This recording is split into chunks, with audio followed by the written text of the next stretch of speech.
Joining me live now in the studio is the Minister for Climate and Energy, Chris Bowen. Thanks for your time. You've agreed to a number of amendments. I was just talking to Andrew about it. A win for the Teals as well. Was that part of your plan to give them a win as well as part of this? It's what sensible governments do, Kieran. It's what grown-ups do, working across the parliament for good outcomes. I said right at the beginning, look, we don't need the votes of the independents to pass this through the House of Representatives, but nor do we think we have all wisdom on every word of the bill. And we were very clear, any amendments which undermined our agenda, undermined the mandate which we sought and received from the Australian people, no point talking about that. We wouldn't entertain.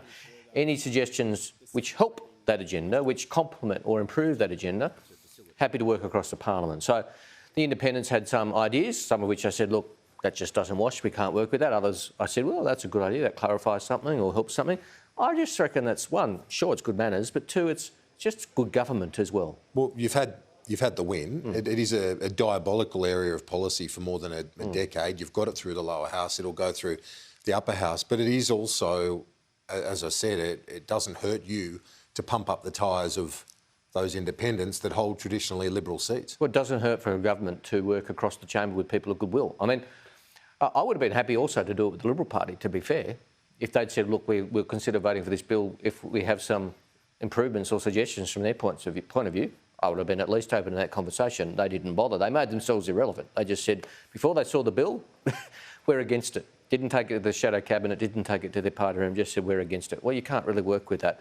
Some of the independents wanted more and wanted different things, but they were happy to engage, and I was happy to engage with them, with parties across the crossbench, with the independents. Again, Kieran, I think it's just good government. What do you say to critics, including some in the coalition, that the renewable energy target, which runs parallel to today's commitment of upwards of 80% by 2030, that it can't be managed within our energy transmission system the way it is? They just show they don't get it, Kieran. I mean, they just show.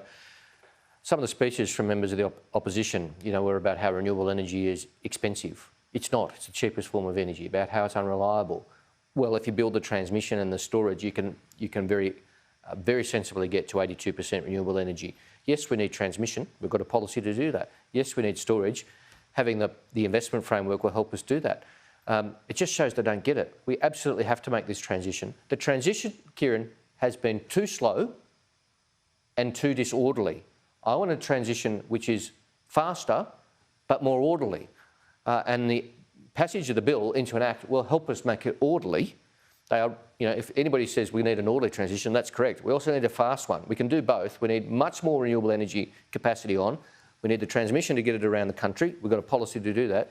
And we need the storage so that when the wind isn't blowing, the sun isn't shining, we can still draw on that energy. And we can do that, whether it's batteries, pumped hydro, green hydrogen in due course. That's all storage which we're going to need. Is it all, though, is it realistic, the quantum you're talking about? Absolutely. Absolutely, 82% is realistic. Yes, it's ambitious, but it's achievable. The rest of the world is doing it. We need to do it. We have been, waiting around too long to do it. We've got 8 years to 2030. That's, we've got 89 months to get this done. So it is ambitious, but absolutely it is achievable. And, Kieran, it'll create jobs as we do so. Renewable energy is the cheapest form of energy. That creates jobs as you get more renewable energy in. And secondly, it creates jobs as we build that transmission and we build that storage. So it's good for the economy. What do you say, again, to those critics who might point to countries in Europe like Germany reopening mothballed coal plants because of the gas crisis right now? Well, I think that shows the danger of being too reliant on one particular source of energy from one particular country. Much of Europe is very reliant on Russian gas. So I think that shows, if anything, the need for more renewable energy because it is reliable in terms of there's no geopolitical crisis which can impact on the flow of the sun to our land and the wind on and off our shores.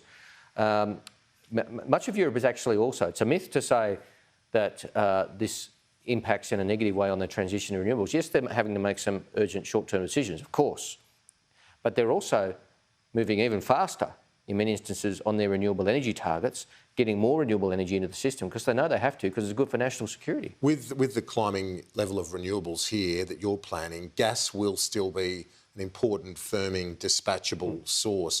Would you like a more sustainable framework as opposed to what we're seeing at the moment where we see our authorities warn of a shortage, the gas producers pulled into line, and then they've got to produce more. It just seems not a functional way to be running that part of the sector. I think that's a fair call, and that's why we are looking at reforms there. Madeleine King is looking at reforms to the various so-called triggers that aren't very effective. She has indicated where we're heading on the trigger, so-called ADGSM, but she is not, as the relevant minister, able to pull it right now. There's a long consultation. It's a long consultation process. It is of very, very limited utility. We'll do what we can with the resources we have available to us in terms of regulation, but we do think they need to be better. We do think the gas companies have a social licence. They should be providing gas to Australian manufacturers and to the Australian sector. And if we need to, we'll engage in whatever regulatory reform comes out of Madeleine King's process, and that process is well advanced. There are still emissions with gas. There aren't with nuclear. Why don't you look at it? Why would we look at the most expensive form of energy available? I mean, this is economic illiteracy from an opposition searching for relevance.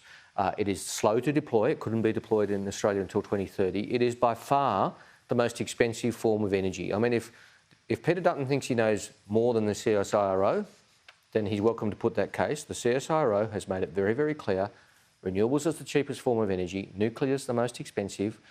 Why, with rising energy prices, you would put in the most expensive form of energy available is beyond me. And finally, with the Coalition not supporting this bill, do you see any scenario where, say, the power prices are through the roof in 3 years, they can run on a campaign of saying that you overdid it with these climate targets? I mean, I've seen Liberals out there saying we want higher climate targets.